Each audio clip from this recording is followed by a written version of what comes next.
Assalamu alaikum туғандар. Мына бүгін біз Бақай Мырзаның қоросына келдік туғандар. Қарабурадабыз, Қарабурада. Бүгін выставка болды, Талас облысы Қарабурадабыз. Азыр мына Ербол Мырза қозы қошқар сатып алды. Мұнағы бүгін бой бойынша чемпион болды, бұл? Бой бойынша. Бұл Ягуар деген қошқар. Бүгін біз үшінші коллективпенен келдік. Бұл Бақай Мырзаның қоросын көрелі деп келдік дағы. Ербол Мырза біз ары қарағанчылы содалашып алды. Мұнағы Ягуардың баласын алайын деп атты. Қанша қалдыңыз мұны? $1000 бұл. $1000. Eski kursuna 85.000 сом.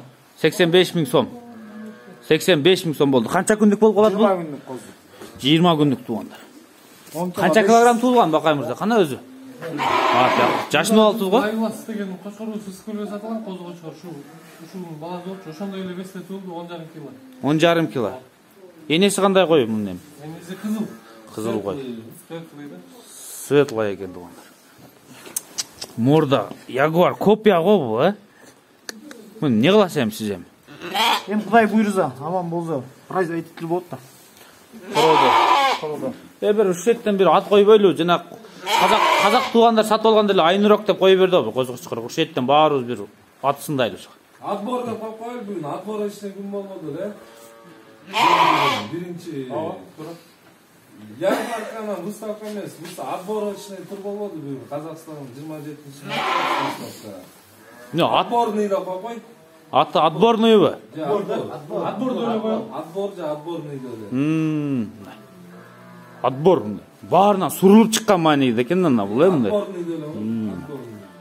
Мына туғанда қозы қошқарға ұшында ат берді. Қолды, чалышты үзілді. Соларға береке жігіттер. Мына туғандар. Ягуар қошқары. Бүгін 1 март. Кечінде Бақай Мырзаның қонақта болдық. Ошо қозы қошқарды. Шындақ. Өзі бағы қонақ келгенде құт келеді дейді ғой, әке. Көрдіңіз та? Құт келді. Ербол Мырзаға ең бұл насip қам болсын. Ошо қошқардан көбірек төл алып, қоросына береке келген болсын.